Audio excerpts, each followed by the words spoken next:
Bismillahirrahmanirrahim. Innal hamdalillah nahmaduhu wa nasta'inuhu wa nastaghfiruh wa na'udzu billahi min syururi anfusina wa sayyiati a'malina. May yahdihillahu fala mudhillalah wa may yudhlil fala hadiyalah. Asyhadu an la ilaha illallah wahdahu la syarikalah wa asyhadu anna Muhammadan abduhu wa rasuluh alladzi la nabiyya ba'dahu amma ba'du. Raditu billahi rabba wa bil islami dina wa bi Muhammadin nabiyya wa rasula amma ba'du. Bapak-bapak, ibu-ibu yang dimuliakan Allah Subhanahu wa taala, pertama-tama marilah kita panjatkan puji dan syukur kehadirat Allah Subhanahu wa taala. Alhamdulillah pada kesempatan pagi hari ini kita bisa berkumpul kembali di Majelis Ta'lim Raudhatul Jannah. Mudah-mudahan teman-teman kita yang sakit segera disembuhkan oleh Allah Subhanahu wa taala dan kita semua dijaga oleh Allah Subhanahu wa taala, baik kesehatan fisiknya, baik kesehatan rohaninya. Insya Allah kita kemarin sudah bab fikih ini sudah selesai toharoh ya, bersuci secara global, dan kita insya Allah masuk sekarang ke bab sholat ya, bab sholat. Dan saya sudah nyusun sebetulnya, cuma karena belum selesai saya belum kirimkan, mohon maaf. Jadi pulang dari haji banyak tugas yang tertunda, saya selesaikan dulu sehingga untuk diktat Ibu Bapak sekalian, saya baru print ini untuk pertemuan pertama ini saja. Nanti kita insya Allah pertemuan berikutnya bulan depan insya Allah sudah ada seperti yang kemarin ya. Dan saya buat nanti khusus sholat saja dari ini mukadimah yang ini sebetulnya. Nanti sampai kan sholat itu mulai dari takbir sampai salam.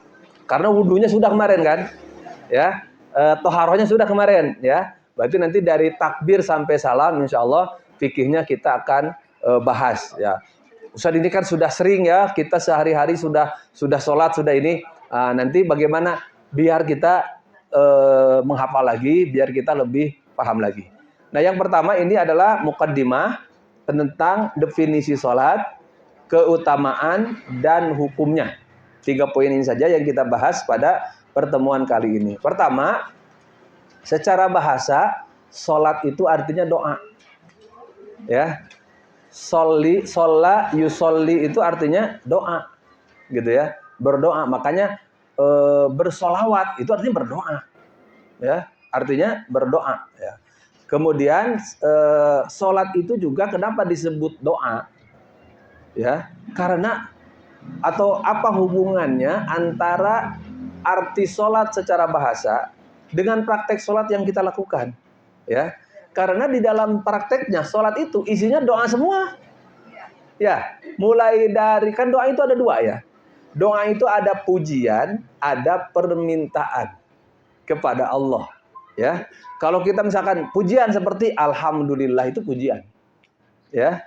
Subhanallah itu pujian. La ilaha illallah pujian. Tapi permintaan kepada Allah, contoh ihdinas siratal mustaqim, itu kan doa.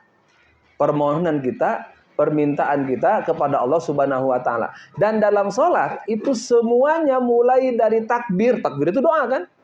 Allahu Akbar, memuji Allah, ya. Sampai salam, assalamualaikum di akhir sholat, itu perkataan yang kita ucapkan itu doa. Baca Quran juga kan bisa bernilai doa, ya, karena pahalanya luar biasa. Fatihah itu isinya semua doa. Sujud kita berdoa, ya. Ruku kita berdoa, i'tidal kita berdoa, duduk antara sujud kita berdoa. At-tahiyat itu semua isinya doa. Nah, maka sholat itu disebut doa. Kenapa arti sholat itu doa? Karena dalam prakteknya sholat juga intinya adalah berdoa kepada Allah Subhanahu wa taala.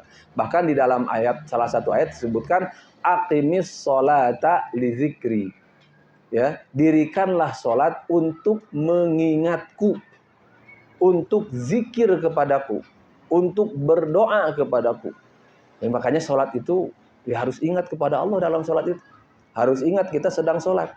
Nah, jadi nanti antara fikih sholat dengan ruh sholat itu nanti beda lagi. Ya, ruh sholat itu apa? Khusyuknya. Ya, ruh sholat itu adalah khusyuknya. Dan gogoda nadina sholat eta hese khusyuk. Ya, susah khusyuk di dalam sholat itu. Makanya apakah khusyuk itu tidak terdengar semua? Terdengar. Ya, Apakah khusyuk itu misalkan sampai kita dilempar saja tidak ini ya. Khusyuk itu bukan ini ya. Ya, jadi khusyuk itu juga karena cuman ketika khusyuk itu adalah kita sadar kita sedang sholat. Ini yang susah ya. Karena dalam hadis disebutkan ketika dikumandangkan azan, maka semua setan-setan itu lari. Ketika azan berkumandang, setan-setan itu lari.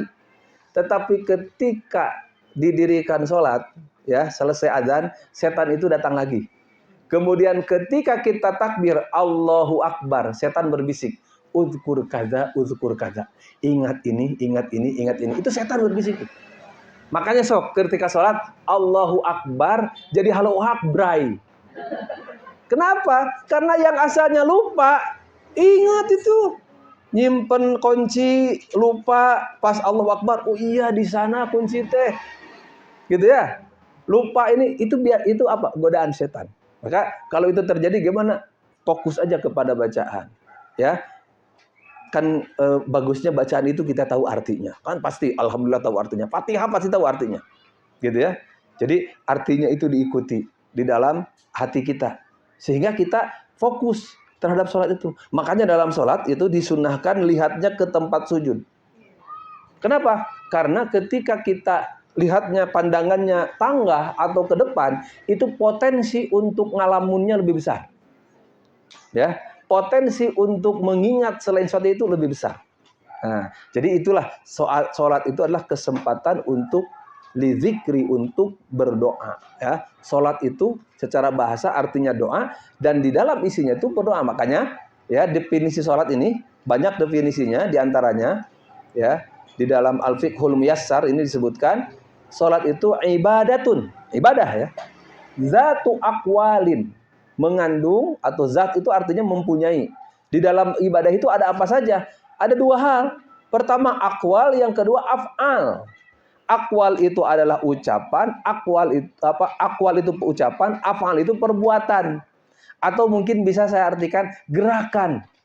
Kan sholat itu intinya adalah perkataan, ucapan dan gerakan. Ruku, sujud itu kan gerakan, ya. Yang dimulai dengan takbir. Dimulai dengan takbir, takbiratul ihram disebutnya, ya. Dan muhtatamatun bit taslim, diakhiri dengan salam. Artinya yang termasuk sholat itu mulai dari takbirnya sampai salamnya. Setelah salam itu sudah bukan bagian dari sholat. Tapi ya misalkan ada sunnah-sunnah setelah sholat. Apa? Zikir. Sunnahnya lagi apa? Sholat rawatib. Misalkan kalau ini kita sholat wajib. Kemudian sebelum sholat, wudu itu tidak termasuk sholat. Tapi dia syarat sah sholat. Ya, jadi bagian dari sholat bukan. Makanya nanti kita akan bahas rukun, wajib, sunnah, syarat. Itu mana yang masuk rukun. Masuk rukun itu adalah dari mulai takbir. Takbir itu apa? Ucapan Allahu Akbar. Kan bukan mengangkat tangan. Ya, jadi takbir itu bukan mengangkat tangannya, tapi mengucapkan Allahu Akbar. Mengangkat tangannya beda lagi. Ya, jadi Rasul takbir sambil mengangkat tangan. Jadi ulah sampai ari ngangkat tangannya takbir nanti. Ya, jadi ketika kita meskipun kan kalau sholatnya bukan sholat, apalagi kita bukan imam, ya tidak bisa teriak takbirnya, tapi kita ucapkan Allahu Akbar, gitu ya. Jangan sampai sholat itu angkat tangan, henteu dina hate-hate acan. Ya, jadi kalau kita maaf ya, kita gini aja tanpa mengucapkan Allahu Akbar atau dalam hati aja minimal, dalam hati tidak ada Allahu Akbar, tidak ada. Itu belum takbir. Takbir itu adalah ucapan Allahu Akbar, bukan mengangkat tangan. Makanya ulah sok lamun dina demo. Takbir, lain kieu pan. Allahu Akbar, gitunya. Takbir, karya gitunya. Nah, jadi mengangkat tangan itu sesuatu, takbir juga sesuatu. Takbir itu mengucapkan Allahu Akbar. Taslim juga salam. Ya, melirik kiri kanannya itu bukan salam. Makanya sambil melirik kiri kanan itu adalah sambil mengucapkan salam. Ulah ngalia kungkul, ada yang mengucapkan salam nanti, gitu ya. Nah, itu nanti kita akan bahas lebih detail dalam rukun, wajib, sunnah, sholat. Karena dalam sholat itu ada yang rukun, ada yang wajib, ada yang sunnah. Ya, nah jadi nanti kalau rukun itu berarti tidak sah kalau ditinggalkan. Kalau yang wajib tidak sah juga kalau ditinggalkan. Tapi kalau lupa ada sujud sahwi. Kalau yang sunnah ditinggalkan, sholatnya tetap sah, tapi dia tidak dapat pahala dari sunnahnya itu. Nah, ini yang dimaksud dengan sholat ya. Kemudian syariat dan keutamaan sholat. Sholat merupakan rukun Islam. Ya, ini keutamaannya ya. Nah, otomatis nanti hukumnya di bawah nanti wajib. Ya, dasarnya hadis yang kita hafal. Bunyal Islamu ala khamsin. Islam itu dibangun di atas 5 rukun, 5 pilar. Syahadat, salat, zakat, saum dan haji ya. Nah, dan salat ini adalah merupakan rukun Islam yang utama setelah syahadatain. 2 syahadat, asyhadu an la ilaha illallah wa asyhadu anna Muhammadan abduhu wa rasuluh. Nah, bahkan kalau syahadat itu kan hubungannya dengan apa? Dengan i'tiqad, dengan keyakinan. Ya, rukun yang berkaitan dengan amal perbuatan itu salat. Yang pertama, ya. Jadi salat itu adalah rukun yang pertama. Kurang sok jadi heureyan. Ya, jadi guyonan. Guyonan itu apa? Salat nanti saja dan nomor 2. Iya, tapi nomor 1-nya syahadat. Kan sudah syahadatnya. Gitu ya. Jadi pas diajak salat nomor 2-nya, tapi nomor hijina lain ulin. Nomor hijina lain dahar. Nomor hijina syahadat. Syahadatnya sudah. Gitu ya. Nah, itu maka jangan, meskipun kan ada, jadi jangan bilang seperti itu. Jadi seperti mempermainkan gitu ya. Salat nomor 2 dilanggar ge meunang.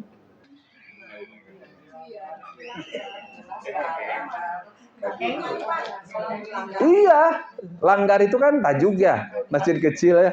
Ya, jadi sholat dilanggar boleh, ya. Jadi boleh sholatnya dilaksanakan di langgar gitu, di tajuk gitu ya. Cuman bukan berarti kita menyebutkan sholat nomor 2 itu sholat itu kita lalaikan, gitu ya. Dan nomor 2 iya cenah kalem pameng iya Persib can beres, gitu ya. Keun we pameng sinetron can beres, gitu ya. Nah, kemudian bahkan merupakan tiangnya agama Imaduddin. Allah mewajibkannya, nih keistimewaan salat ya. Keutamaan salat. Allah mewajibkannya kepada Rasulullah secara langsung. Semua syariat itu diwajibkan, diturunkan oleh Allah kepada Rasulullah melalui perantara malaikat Jibril. Wahyu itu semuanya diturunkan oleh Allah kepada Rasulullah melalui malaikat, kecuali salat. Salat itu tanpa perantara. Salat itu Allah langsung mewahyukannya kepada Rasulullah bertatap muka pada peristiwa Isra Mi'raj, ya. Nah, pada malam Mi'raj. Jadi ini pada Mi'rajnya kan, kalau Isra itu dari Mekah dari Baitul Masjidil Haram ke Masjidil Aqsa. Ya, ke Baitul Maqdis. Ya, itu Isra-nya. Mi'rajnya dari Baitul Maqdis ke Sama'id Dunya, ke Sidratil Muntaha, ke langit ke-7. Dan itu peristiwanya 1 malam. Ya, 1 malam. Subhanalladzi asra bi'abdihi lailan minal Masjidil Haram ilal Masjidil Aqsa alladzi barakna haulah. Dalam surat Al-Isra ya, ayat 1. Nah, di peristiwa Isra Mi'raj ini kan hadisnya panjang nih. Ini saya kutip sebagiannya masih agak panjang. Hadisnya bisa 1 halaman ya. Hadisnya panjang sekali. Nabi Isra dari Mekah ke Masjidil Aqsa, kemudian naik ke langit, dibawa oleh malaikat Jibril, bertemu dengan Nabi Ibrahim, bertemu dengan Nabi Yusuf, bertemu dengan Nabi Musa gitu ya. Ketok-ketok pantau langit ini teh, siapa dengan kamu? Muhammad. Gitu ya, sampai ke langit ke-7 bertemu langsung dengan Allah Subhanahu wa taala. Nah, kemudian kata ini hadisnya riwayat Anas bin Malik ya. Jadi biasanya kalau hadis panjang ini Rasul menceritakannya kepada para sahabat, kemudian sahabat menceritakan lagi. Nah, kata Anas, fa'auhallahu ilayya ma'auha. Kata Nabi ya. Jadi Anas menceritakan Nabi, fa'auhallahu ilayya ma'auha. Maka Allah mewahyukan kepada kami yang Ia wahyukan. Fa farada alayya khamsina salatan fi kulli yaumin wa lailah. Allah mewajibkan asalnya itu ya, setiap hari 50 kali salat sehari semalam. Bayangkeun lamun 50 kan ayeuna. Aduh 5 wae ya. Nah, jadi setiap hari itu 50 kali. Kemudian Nabi turun dari langit ketujuh itu bertemu dengan siapa? Bertemu dengan Nabi Musa. Faqala fa nazaltu ila Musa sallallahu alaihi wasallam faqala ma farada rabbuka ala ummatik. Apa yang Allah wajibkan kepada umatmu? Qultu khamsina salatan.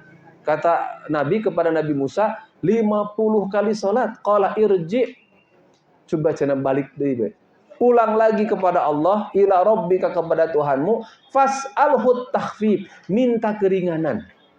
Minta apa? Minta diskon. Minta keringanan. Fa inna ummataka la yutiquna dzalik. Umatmu tidak akan mampu 50 kali itu. Ya. Fa inni qad balautu bani Israil wa khabartuhum. Aku sudah menguji Bani Israel dan menceritakan kepada mereka. Qala faraja'tu ila rabbi. Kemudian Nabi berkata, aku kembali kepada Tuhanku, kepada Allah. Faqultu ya rabbi khaffif ala ummati. Ringankanlah kepada umatku. Fahatta alayya fahatta anni khamsan faraja'tu ila Musa. Dikurangi 5. Ulang lagi ke Nabi Musa. Ya, dikurangi 5 berarti 45. Ya, kata Nabi Musa, tidak akan mampu. Inna ummataka la yutiquna dzalik, farji ila rabbika. Pulang lagi.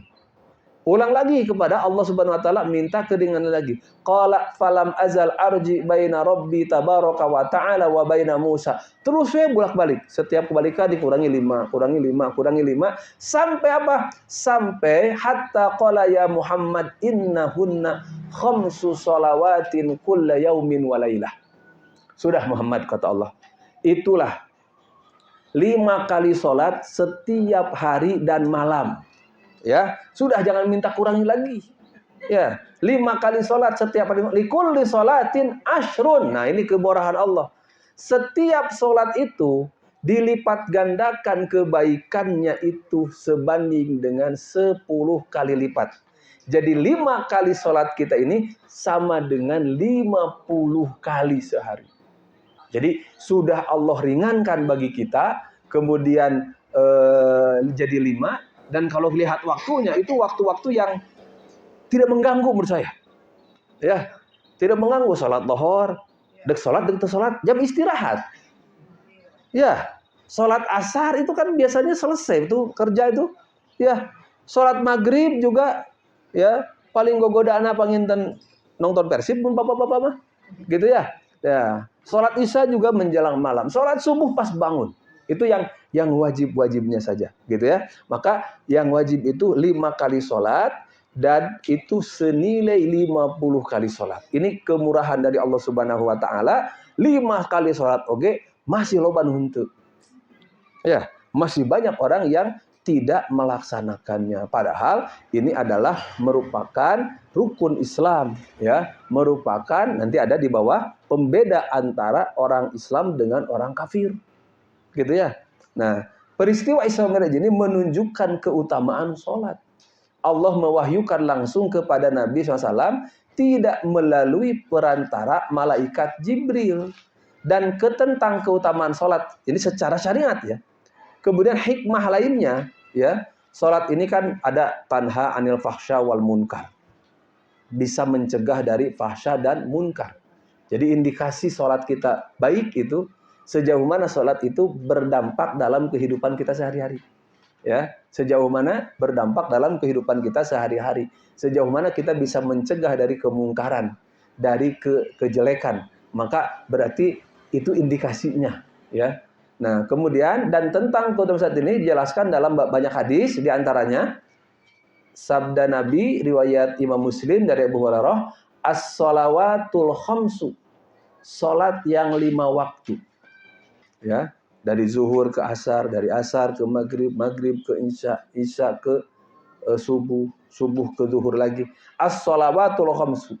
wal jum'atu ilal jum'ati, satu Jumat ke Jumat lain, ya. Wa ramadhanu ila ramadhan, dari Ramadan ke Ramadan. Mukaffiratun lima bainahunna, merupakan penghapus dosa di antara satu dan lainnya.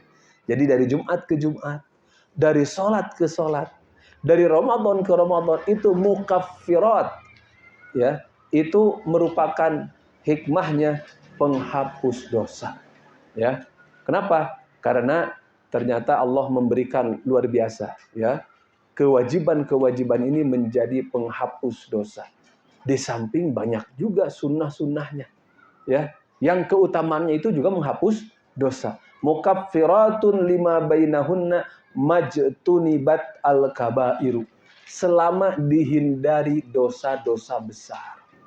Jadi kalau dosa besar ini tidak bisa dengan amal, dosa besar ini harus dengan tobat, ya. Dosa besar ini apa? Membunuh, berzina, misalkan, ya, kemudian memakan riba, itu dosa besar, ya. Nah, dan yang lainnya. Dosa besar ini, syirik terutama, ya, itu tidak bisa diampuni kecuali dengan taubat. Allah mengampuni dosa, tapi yang dengan amal-amal itu dosa kecil yang tidak terasa, ya. Seperti naon? Gibah. Gibah teh kecil sekali mah. Ya, teka rasa. Tapi lila-lila mah yang kecil itu jadi besar. Ya, ria itu syirik. Dan syiriknya syirik kecil. Ya. Tapi ketika dia itu sering menjadi besar, gitu ya. Dan maka filosofinya sebetulnya saya pahami, kan kebaikan dan keburukan ini antitesis. Ya. Selama kita berbuat semakin kita sering berbuat baik, maka semakin kurang kejelekan kita. Tapi semakin kita sering berbuat jelek, semakin sedikit kebaikan kita. Eta mah hukum alamna gitu. Nah, maka sebetulnya ketika Allah menyebutkan dari sholat ke sholat itu penghapus dosa, orang yang sholatnya rutin, sholatnya dawam, itu potensi dia berbuat maksiatnya lebih sedikit tibatan utara sholat. Atanapi nu sholatna belang betong, gitu ya. Ketika dia itu misalkan dalam hadis sebutkan innal hasanat yudhibna sayyiat, kebaikan-kebaikan itu bisa menghapus kejelekan-kejelekan. Artinya apa? Tadi, semakin kita banyak berbuat baik, maka semakin kurang dari berbuat maksiat. Tapi kalau kita biarkan diri ini mengikuti hawa nafsu kita, maka biasanya kebaikan itu akan sulit kita lakukan, gitu ya. Nah, ini keutamaannya, ya. Kemudian Rasul juga menggambarkan An Abi Hurairah radhiyallahu anhu anna Rasulullah sallallahu alaihi wasallam qala ara'aitum law anna nahran bi babi ahadikum. Bagaimana pendapat kalian kalau di depan pintu rumah kalian itu ada sungai? Ya, sungainya bersih. Lain Cikapundung. Gitu ya, bukan Citarum. Ara'aitum law anna nahran bi babi ahadikum yaghtasilu minhu kulla yaumin khamsa marratin. Dia itu setiap hari mandi 5 kali. Ya. Jadi keluar pintu rumah, ada sungai, airnya bersih, setiap hari mandi 5 kali. Ya. Maka kata Nabi, hal yabqa min darnihi syai'un.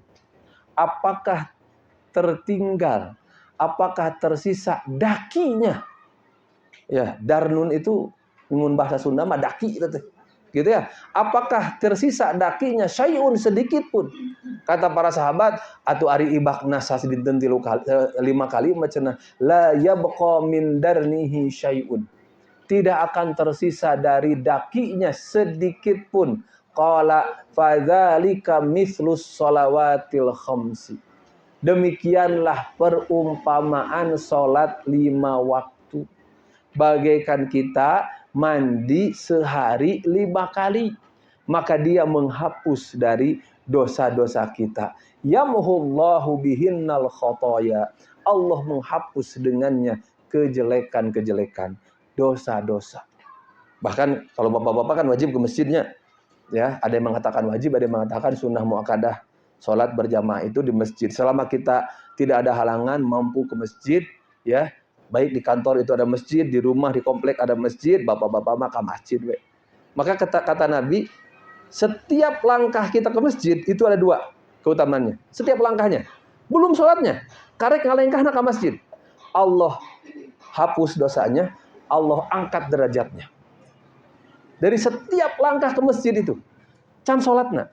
Tapi ke masjidnya badai sholat kadenya. Sanes ke masjid itu ngalangkung hungkul. Gitu ya. Ya, kata Nabi itu, apakah aku ingin tunjukkan kepadamu yang dengannya Allah hapus dosa dan Allah angkat derajatnya. Kata Nabi itu, isbagul wudu. Yang pertama, sempurnakan wudu. Jadi kuwudunya saja itu menghapus dosa. Gitu ya. Sempurnakan wudu. Makanya wudu itu dia menjadi cahaya. Cahaya ini kan bisa dua. Bisa cahaya hakiki, bisa majazi. Hakikinya orang yang berwudu minimal, yang sholat minimal wajahnya itu dibasuh air wudu sehari 5 kali minimal. Ya, makanya lamun kanu tara sholat, lamun kanu ya beungeut teh siga tara kaos sapu wudu acan. Ya, caketrek gitunya, kebul segala macam. Orang yang sholat minimal wudu. Maka wudu itu cahaya bisa dua. Cahaya memang dia wajah aja itu lebih bercahaya dari yang tara wudu. Ya, cahaya yang kedua bisa jadi cahaya batin. Ya, jadi biasanya orang kan yang ibadah itu kan menimbulkan ketenangan dalam batin. Dan bagaimana kita menghadapi hidup itu lebih optimis, lebih positif gitu ya, daripada orang yang ibadah gitu. Ya, kan wae duit loba gitu nah. Ya, cuman kan kadang-kadang gini, yang membuat susah itu bukan susah misalkan uang kita terbatas, rezeki kita terbatas, ini, tapi yang bikin sempit itu apa? Hati kita. Nah, oleh apa itu di ininya? Oleh sholat. Gitu ya, oleh sholat, Bapak Ibu sekalian. Mulai dari wudunya. Makanya kalau Rasul menyebutkan sampai bagaikan dia itu mandi sehari 5 kali. Nah ini keutamaannya ya, keutamaan sholat. Kemudian hukum sholat kita sudah hafal semua. Ya, sholat di bawah waktu itu hukumnya wajib fardu ain. Jadi fardu ain itu wajib untuk semua orang. Kewajibannya tidak diperselisihkan lagi. Jadi tidak ada seorang pun yang mengatakan sholat itu tidak wajib. Ini masuknya itu dalam ranah usuluddin, pokok agama. Ya, usuluddin. Kewajibannya tidak ada seorang pun yang mengatakan sholat itu tidak wajib. Kalau ada yang mengatakan sholat tidak wajib itu otomatis batal. Ya, bukan hanya batal pendapatnya, bahkan bisa batal keislamannya. Ya, bisa batal keislamannya. Sholat itu tidak ada. Jadi ini kalau dalam istilah fikih itu disebutnya ma'lumun minad dini bid-darurah. Sesuatu yang langsung dipahami. Ya, sesuatu yang dipahami, tidak perlu berdebat, tidak perlu berdiskusi panjang. Kenapa? Karena keterangannya sudah qat'i. Ya, baik ayatnya, baik hadisnya, dan tidak ada seorang ulama pun, madhab apapun yang mengatakan sholat itu tidak wajib. Maksudnya sholat yang 5 waktu. Ya, mungkin ada perbedaan pendapat di dalam beberapa praktek pelaksanaan sholat, iya. Tetapi tidak ada perbedaan pendapat tentang kewajiban sholatnya itu sendiri. Ya, hadisnya kan banyak. Tadi yang bunyal Islam saya katakan. Dalam Al-Quran berulang-ulang disebut wa aqimus sholah wa atuz zakah, wa aqimus sholah wa atuz zakah. Ya, kemudian dalam Al-Quran juga qul li'ibadiyalladzina amanu yuqimus sholah. Orang-orang yang beriman itu adalah mendirikan sholat. Wa ma umiru illa liya'budullaha mukhlishina lahuddin hunafa'a wa yuqimunas sholah wa yu'tuz zakah. Ya, itu adalah kewajiban sholat ini tidak bisa diperdebatkan lagi. Ya, nah kemudian hadis lain ya, dari Tolhah pernah datang seorang A'rabi, seorang Arab Badui, Arab gunung. Datang kepada Nabi, kemudian dia sairur ra'si. Sairur ra'si itu kepalanya berdebu. Ya, di padang pasir, mungkin datang dari jauh. kalau kata orang Sunda mana beluk gitu. Ya. Nah, jadi beluk gitu. Jadi wah berdebu itunya tuh ya. Nah, kemudian dia bertanya kepada Nabi, "Ya Rasulullah, akhbirni madza faradallahu alayya minas shalah." Kabarkanlah kepadaku apa yang Allah wajibkan dari salat ini. Qala as-salawatul khamsu illa an tatawwa'a syai'an. Salat yang 5 waktu, kecuali kalau engkau mau tatawwu, ya, bersolat melaksanakan solat sunat. Tapi yang utama ini dulu, solat 5 waktu. Dalam hadis lain disebutkan as-salatu imaduddin. Solat itu adalah tihangnya agama. Faman aqamaha faqad aqamaddin. Barang siapa yang mendirikannya, maka dia sudah mendirikan agama. Wa man hadamaha, barang siapa yang meruntuhkannya, faqad hadamaddin. Sama saja dia telah meruntuhkan agama. Jadi pertama, Bu, apapun yang kita lakukan, kalau tidak ada sholat, tidak ada artinya. Ya, apapun yang kita lakukan, kita berinfak, bersedekah, ada yang membutuhkan kita beri, musibah di mana kita donasi, ke Palestina kita kirim ratusan juta, tapi tara sholat, itu aya gunanya. Tidak ada gunanya. Kenapa? Karena orang sekarang ini ya, kadang orang suka menerjemahkan Islam di dalam kehidupannya itu mengikuti seleranya. Yang penting mah kita menjadi orang baik. Ya, keun we teu salat oge. Gitu ya. Banyak orang kok yang suka salat katanya anger we. Jangan jadi alasan itu. Ya, jangan jadi alasan. Salat itu ya, nu sok salat oge loba kena sok maksiat, kok mau tara salat? Kan gitu logikanya. Gitu ya. Nah, maka ini sholat itu terutama yang wajib dulu. Siapa yang wajib sholat itu? Muslim. Kafir wajib tidak sholat. Pada dasarnya wajib. Pada dasarnya. Cuman dia tidak bisa melaksanakan sholat sebelum masuk Islam.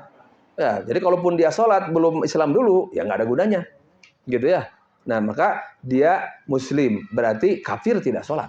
Ya. Nah, kemudian siapa lagi? Yang berakal. Ya, dewasa yang balik, dewasa yang berakal normal. Ya, berarti anak kecil itu belum wajib sholat. Orang gila tidak wajib selama dia gila. Kalau sudah sehat, maka dia wajib sholat. Gitu ya. Nah, tetapi nih, saking utamanya sholat, meskipun anak kecil itu belum wajib sholat, tapi umur 7 tahun sudah wajib diajarkan sholat. Berarti yang wajibnya siapa? Orang tua. Mengajarkan kepada anaknya sholat. Ya. Muru auladakum bis sholati wahum abna'u sab'in. Ya. Perintahkanlah anak kalian sholat ketika berumur berapa? 7 tahun. Wadribuhum ana ashrin. Dan ketika 10 tahun belum sholat, pukul. Ini sekarang memukul anak ini jadi luar biasa ini. Sigana lamun aya anu teu salat 10 tahun dipukul ku kolotna, dipiralkeun ayeuna mah. Ya, dipiralkan ya sekarang mah. Nah, hak asasi manusia, tapi hak asasi manusia itu kadang-kadang sok menyingkirkan hak asasi Allah. Gitunya. Ya. Poinnya apa, Pak, Bu? Jadi memang meskipun kita boleh memukul, Nabi itu juga memberi rambu. Pertama, mukul itu tidak di wajah. Ya. Puntennya, ini mungkin ayat ini juga pasti berdebat-debat. Jangankan memukul anak, suami aja boleh memukul istri. Kalau istrinya apa? Nusuz, ya. Nusuz itu apa? Durhaka. Ya. Tapi pukulan itu terakhir, kade. Ya. Cuma Nabi memberi 2 rambu. Pertama, jangan di wajah. Yang kedua, jangan mencederai. Artinya apa? Pukulan didikan, bukan pukulan dendam. Nah, ieu nu hese, suami ge hese atuh. Keur amek ka pamajikan mah, aduh, bisa buntang-banting. Makanya pelampiasanna teh kana piring biasana mah. Ya.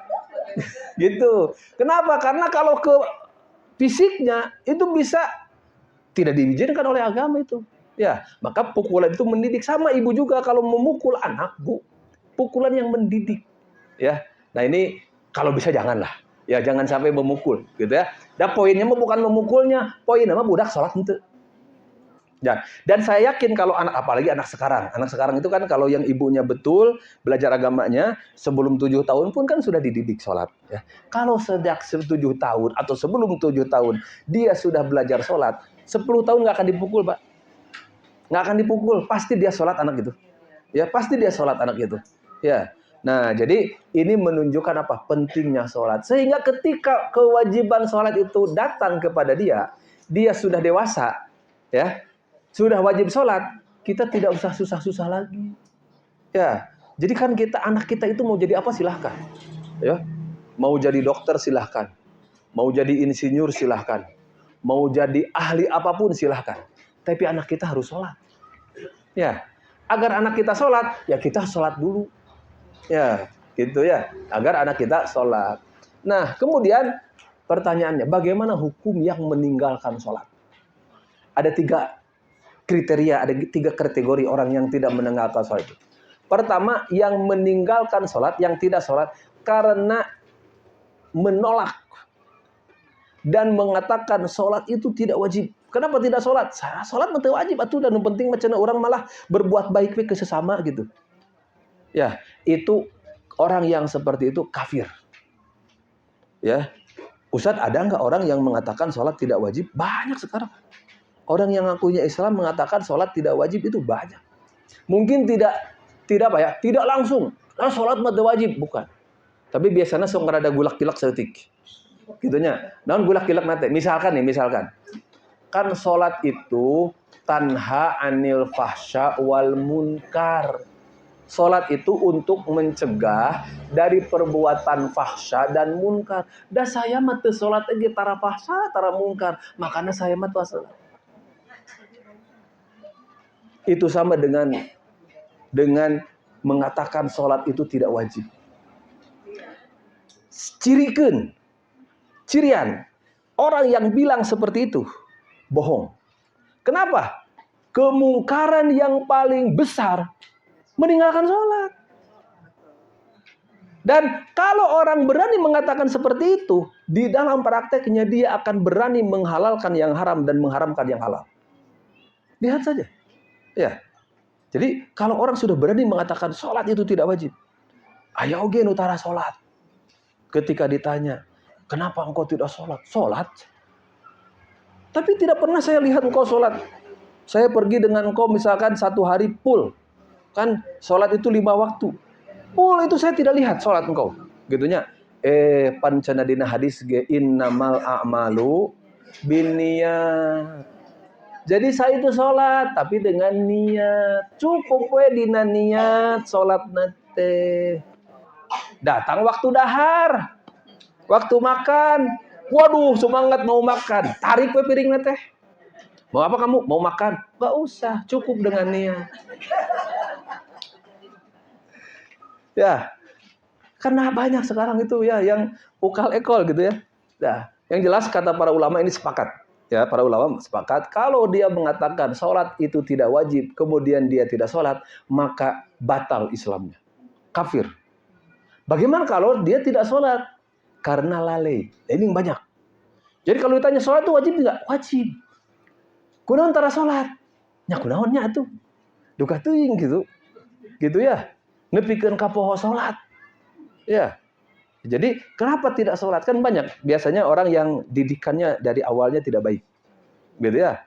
Tidak baik. Kalau orang yang dari awalnya dididik baik itu biasanya dia tidak berani meninggalkan sholat. Atau karena pengaruh pergaulan lain sebagainya. Gitu ya. Karena sibuk itu bukan alasan tidak sholat. Ya. Jadi sibuk itu bukan alasan tidak kaburu sholat. Sebab naon? Pasti kaburu makan. Pasti kaburu mandi. Pasti kaburu istirahat. Bahkan akhirnya mah pasti kaburu ngopi. Nah, ari ngopi berjam-jam di kafe gitu ya. Kaburu ari sholat henteu. Jadi sibuk itu, sesibuk apapun kita pasti ada jeda. Untuk apa? Emang kita dari robot itu. Ya. Jadi sibuk itu ini biasanya lalai itu karena apa? Karena penyakit hati. Ya, karena kurangnya didikan agama, kurangnya sentuhan. Maka kalau kita tanya, sholat wajib nggak? Kamu muslim? Muslim. Sholat wajib bagi orang Islam? Wajib. Kenapa kamu tidak sholat? Nah, ini berarti dia lalai. Nah, ada yang mengatakan orang yang seperti ini tetap kafir. Kafir, tidak Islam. Ya, tapi pendapat kebanyakan ulama dia tidak kafir, tapi fasik. Fasik itu apa? Pelaku dosa besar. Ya, pelaku dosa besar. Apa bedanya? Kalau dihukumi kafir, harus syahadat lagi. Kalau dihukumi kafir, harus syahadat lagi. Itu bisa langsung sholat. Makanya tadi menyebutkan sholat itu wajib, itu kafir dan dia batal syahadatnya. Dan dia harus syahadat lagi. Tapi kalau orang yang mengakui sholat itu wajib, tapi dia tidak sholat, maka dia itu fasik.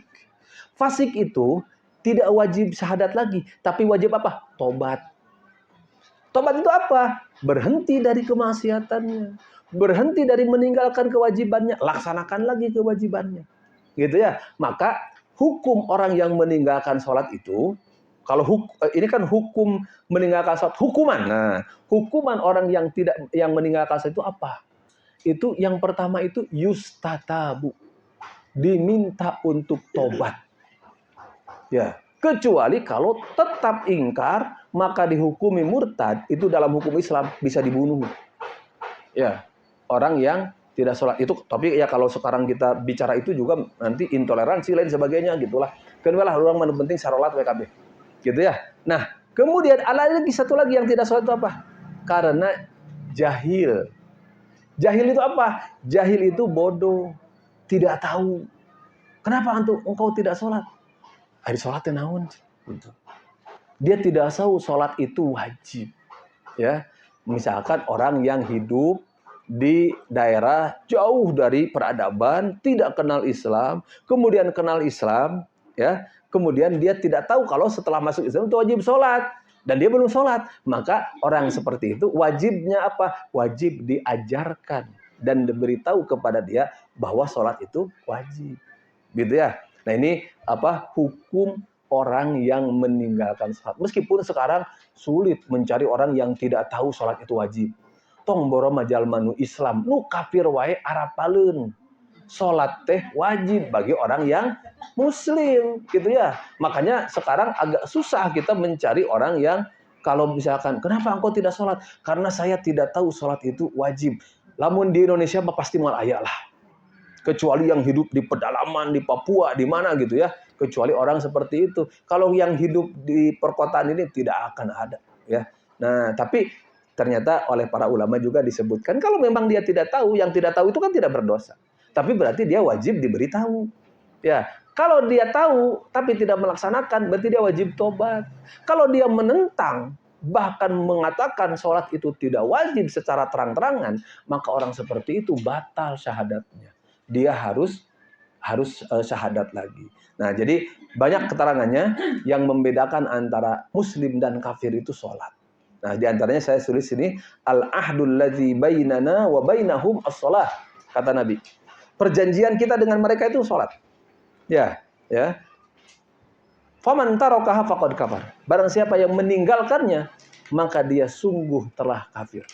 Dalam hadis saya sebutkan bainal mar'i wal kufri tarkus shalah. Antara seseorang perbedaan muslim dengan kafir itu adalah meninggalkan sholat. Nah, jadi ini mungkin saya yakin ini sudah hafal kita semua ya, tapi ini wajib juga kita senantiasa perkuat, terutama ya jangan sampai kita ini catatan lagi tadi. Orang yang tidak sholat, kita ambil saja pendapat tidak sholat tapi dia aku sholat itu wajib. Dia mau sholat wajib. Kemudian dia tidak sholat. Gitu ya. Nah, maka kita ambil aja dia itu tidak kafir, tapi fasik. Tapi kalau mati dalam keadaan itu, dia mati dalam keadaan kafir. Ya. Dia mati dalam keadaan kafir. Tidak mati dalam keadaan Islam. Ya. Dan dia masuk neraka. Dari mana dalilnya? Surat Al-Mudatsir. Ma salakakum fi saqar. Dalam surat Al-Mudatsir ayat berapa? 20 berapa itu ya? Ma salakakum fi saqar. Kenapa engkau dimasukkan ke neraka saqar? Kata Allah. Apa jawabannya? Lam naku minal musallin. Qalu lam naku minal musallin. Tara sarolat sudah baheula di dunia na. Ya. Maka cenah ayeuna asup neraka, ya. Nah, jadi di antar meskipun cenah tara salat ge ari henteu menentang kewajiban nama anggar we Islam ngan kewe tobat nama lah geus teh maut misalkan teh. Ari memeh tobat maut. Gitu kan? Nah, tidak tahu gitu kan gitu meninggal itu. Maka dia itu mati dalam keadaan kafir dan masuk neraka. Gitu ya. Makanya kalau ada yang tidak sholat Pak Bu di keluarga kita di ini itu harus kita wajib ya diajak sina tobat gitu ya. Nah, kecuali kalau kita sudah mengajak, sudah satekah pola gitu ya. Bahkan kalau bisa diusir antara sholat gitu ya. Kenapa? Udah tidak ada gunanya tuh sholat. Ya, tidak ada gunanya tidak sholat begitu ya. Nah, ini yang harus kita pahami, kita tekankan. Insya Allah nanti kita lanjut ke bab-bab terkait dengan fikihnya. Ya, fikihnya, ini juga fikih hukum gitu ya, hukum sholat fikih. Tapi nanti fikih yang terkait dengan sifat sholatnya. Ya, sifat sholatnya itu mulai dari takbirnya, bacaannya, rukunya, sujudnya, insya Allah kita nanti dan mudah-mudahan nanti Ibu Ina saya nanti di plot di keempat atau nggak apa-apa, saya keempat juga nggak apa-apa. Kalau mau di plot keempat nanti insya Allah sebelum keempat itu seminggu sebelumnya paling lambat insya Allah saya kerjakan. Saya mau selesaikan satu bundel itu sholat semua. Ya, jadi nanti kan setelah sholat misalkan ke saum dulu atau ke zakat dulu gitu. Ya, jadi satu bundel. Mudah-mudahan nih 1 tahun sampai Ramadan lagi itu sholat selesai, gitu ya. Nah, ya.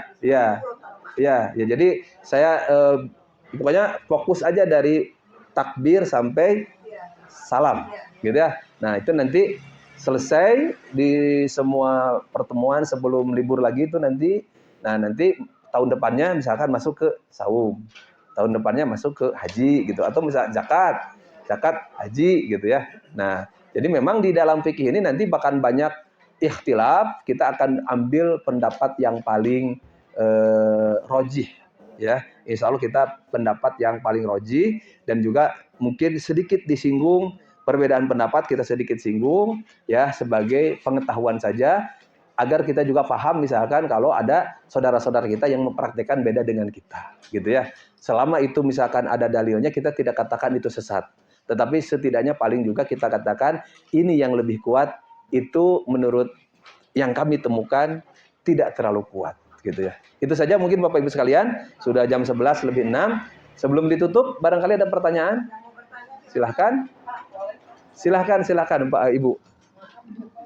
Saya kan tadi ditulis bahwa sholat terus musrik yang gini itu kan ya tobat. Kan, tobat yang benar atau bukti bahwa tobat kita diterima oleh Allah itu di mana itu Pak? Saya itu masih pertama itu aja Bu ya pertanyaannya. Pertama Bu, tobat itu pasti diterima oleh Allah. Ya. Tobat itu pasti diterima oleh Allah Subhanahu wa taala. Jadi jangan ada perasaan apakah kalau saya tobat Allah menerima atau tidak. Pasti Allah itu menerima. Bahkan Allah itu menjamin, innallaha yaghfiru dzunuba jami'an. Allah itu menghapus semua dosa atau mengampuni semua dosa. Gitu ya. Allah mengampuni semua dosa. Bagaimana agar tobat kita itu diterima oleh Allah Subhanahu wa taala? Syarat yang pertama. Ya, ini syarat yang pertama. Ya, berhenti dari kemaksiatan. Ya, itu syarat pertama. Berhenti dari kemaksiatan. Kalau kita sering melaksanakan dosa, berarti dosa itu kita hentikan. Misalkan nih, kita suka judi, naudzubillah. Maka berhenti dari perjudian itu. Kenapa saya katakan judi? Karena namanya judinya tiasa online deh. Gitu ya. Jadi mengerikan sekali gitu ya. Jadi selain pinjol itu ada judol gitu ya. Nah, judi online. Ada sering pinjol, pinjaman online, ada judi online. Nah, misalkan kita terjebak dosa besar perjudian. Maka agar tobat kita diterima, pertama adalah kita tinggalkan. Al-iqla itu melepaskan diri. Sudah, tidak ini. Lamun tara sholat berarti sholat sekarang. Mulai sekarang sholat. Yang sebelumnya udah bingung ngitung tuh, tengah di kodoan. Ya. Meskipun ada yang mengatakan harus dikodok. Ya. Tapi kan kalau saya ini kan Allah itu menghapus dosa sebelumnya, berarti kan tidak usah diqodho itu. Qodho sholat itu untuk apa? Untuk yang tertinggal sholat karena ketiduran misalkan, atau karena lupa, gitu ya. Nah kalau lupa kan paling 1 kali 2 kali, 1 kali lah lupa mah, adik terus lupa mah tara eta mah lupa, gitu ya. Jadi yang pertama adalah al-iqla dari kemaksiatan. Yang kedua an-nadamah, penyesalan. Menyesal. Kenapa? Karena menyesal ini akan berimbas kepada yang terakhir, yang ketiga nih. Tidak kembali lagi kepada dosa tersebut. Maka ini 3 syarat taubat kita diterima oleh Allah Subhanahu wa taala. Dan tidak ada taubat yang tidak diterima oleh Allah Subhanahu wa taala selama kita tinggalkan kemaksiatan tersebut, ya. Selama kita menyesal, ya. Lamun teu hanyakal biasanya diulang deui teh. Ya, menyesal. Kita merasa berdosa tidak, gitu. Menyesal tidak. Nah, jadi penyesalan ini memang Allah itu harus beri beri peringatan, biasanya kita bisa menyesal teh. Ya, makanya Pak, Bu, kalau kita dapat musibah dari Allah Subhanahu wa taala, coba jadikan untuk muhasabah. Ya, muhasabah barangkali banyak dosa yang kita lakukan. Ya, sehingga kunaha itu urang teh rezeki teh bet susah-susah teuing. Hutang teh bet hese we kabayar, ari batur cenah teu loba duit tapi teu boga hutang. Ari urang boga duit saeutik, hutangna leuwih loba tibatan duitna. Gitu nya. Gitu ya. Da urang mah teu naon atuh. Teu boga hutang ge asal loba duit we. Gitu ya. Itu, atau misalkan kenapa ini usaha teh ka dieu teu maju, iya, maka itu jadikan muhasabah. Bisa jadi kalau bagi orang yang berdosa itu ujian. Ya, orang yang beriman itu ujian. Ya. Tapi orang yang tidak beriman itu peringatan. Ya. Dari mana yang tidak berimannya? Beriman memberiman, sholat tara, misalkan tanya, maksiat jalan, maka jadikanlah itu penyesalan, ya, muhasabah yang menimbulkan penyesalan. Biasanya kita kalau berdosa itu tidak menyesal karena tidak merasa ada kerugian. Nah ini, ya, yang harus kita inikan bahwa itu kerugian yang besar. Ya, jadi tinggalkan, sesali, jangan ulangi. Ya, maka tobat kita diterima, dijamin diterima oleh Allah Subhanahu wa taala. Kalau yang tidak diterima itu adalah orang yang mempermainkan. Ya, anu ceuk bahasa Sunda mah tobatna tobat sambel. Ya, tobat sambel teh kumaha? Ongko seubah, ongko lada, amdeui gitu ya. Nah, jadi orang yang kita itu maksiat, menyesal, ya, atau misalkan berhenti, menyesal sebentar, enjingna balik deui. Itu yang Allah tidak menerima yang seperti itu. Wallahu a'lam bishawab. Baik, Ibu Bapak sekalian, ada lagi? 1, 2, ya. Betul. Bagaimana dengan orang yang depresi? Iya. Depresi itu kan ya beda dikit gitu ya. Iya. Aja ya. Kalau depresi itu kan kadang ada sayangnya, tapi kadang sama nakal karena depresi itu. Ya.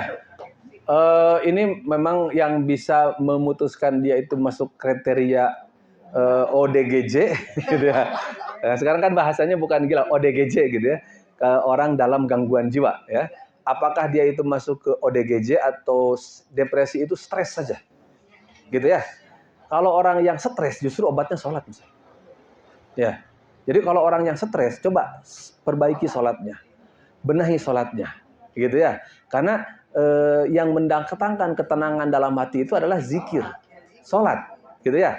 Maka kalau dia masih di tingkat stres, depresi, bahkan lebih ke depresi, belum ke gangguan jiwa, tetap wajib. Ya, meskipun mungkin dalam kondisi dia demensia. Kalau demensia itu tidak ingat ya. Kalau orang yang tidak ingat tidak wajib, lupa ya. Cuman lupanya permanen atau lupa ingat? Kalau permanen tidak wajib. Ya, kalau permanen. Tapi kalau lupa-lupa ingat dia wajib. Kapan dia sholatnya? Nanti pas ingat. Gitu ya.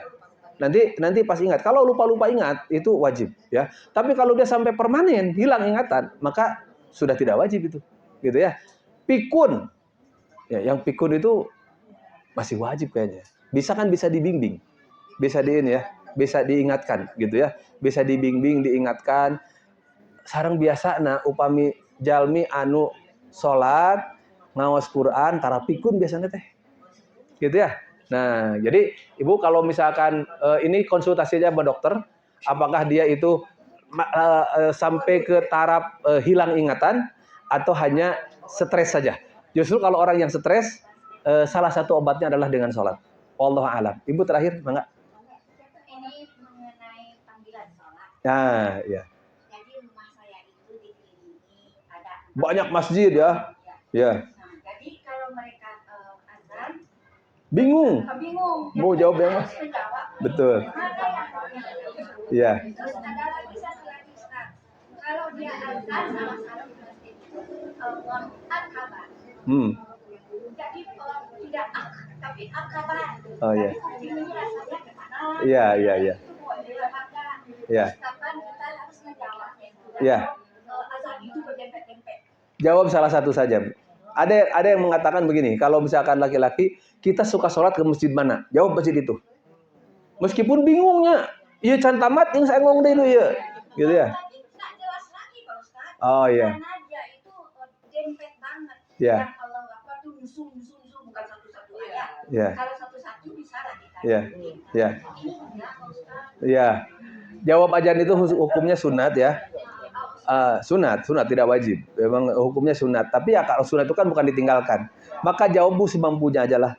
Ya, mana yang kita kejawab, yang nggak kejawab biarkan saja. Gitu ya. Yang nggak kejawab biarkan saja. Terus memang ini bukan hanya kalau fenomenanya bukan hanya seperti itu. Banyak juga sebetulnya di lapad-lapad adat itu. Meskipun sekarang adat itu sudah bagus-bagus ya. Jadi sebetulnya bukan bagusnya, tapi benar tidak. Ya, benar tidak gitu ya. Misalkan ya panjang pendeknya. Ya, ayat yang asyhadu alla ilaha illallah gitu kan. Kan itu kan tidak benar tuh. Ya. Asyhadu anna Muhammadar Rasulullah gitu kan. Nah, itu artikulasinya tidak benar, tidak ini kan. Ya. Itu memang itu bukan ke ibu ya. Harus ke pengurus masjidnya. Diingatkan. Ya, diingatkan. Meskipun memang kadang-kadang suka ada muazin yang tidak mau diganti itu teh penyakitnya gitu ya. Nah, padahal banyak anak muda yang adzannya sudah bagus-bagus. Ya, anak-anak yang ikut tahsin, yang ikut itu adzannya bagus-bagus. Saya aja tidak berani adzan itu. Ya, kenapa? Nah, bukan tidak bisa, saya bisa adzan. Dan insya Allah lafadznya benar, ininya benar. Cuman selama ada yang lebih bagus, silakan dia yang adzan gitu. Iya, silakan dia yang adzan selama ada yang lebih bagus gitu ya. Saya di kampus ada mahasiswa lebih bagus itu adzannya lebih bagus-bagus. Saya suruh mahasiswa gitu yang adzannya gitu ya.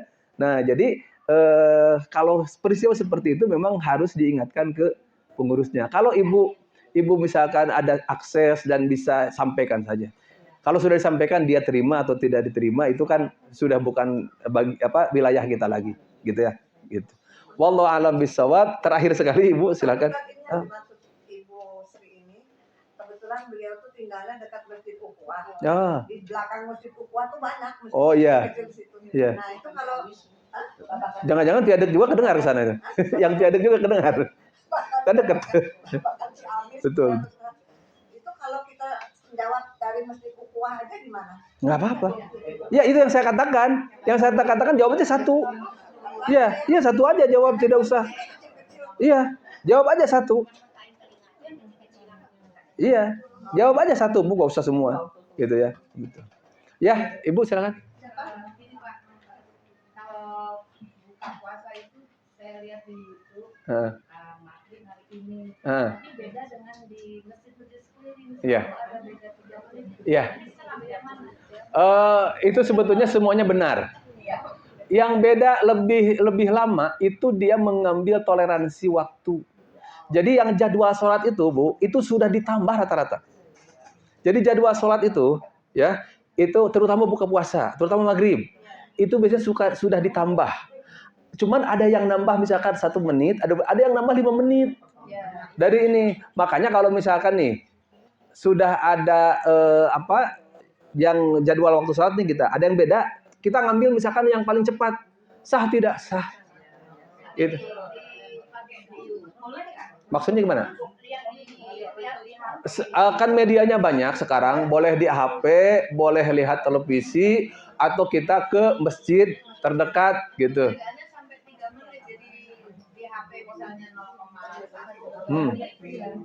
Ibu mengambil yang lebih cepat, yang lebih lambat?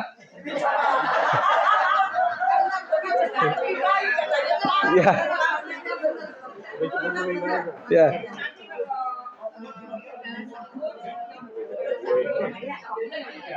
Ya. Sah, Bu. Pertama sah. Saya katakan kenapa ini memang di masyarakat menjadikan kebingungan itu. Ya, karena kadang beda 5 menit itu. Adzan di masjid dengan di TV itu beda 5 menit. Gitu ya. Nah, lalu kita ikut yang masjid. Kata saya nggak apa-apa karena ini biasanya dia itu dikasih toleransi. Dikasih toleransi itu agar daripada misalkan belum waktunya lebih baik lebih. Gitu, lebih baik lebih. Jadi toleransi.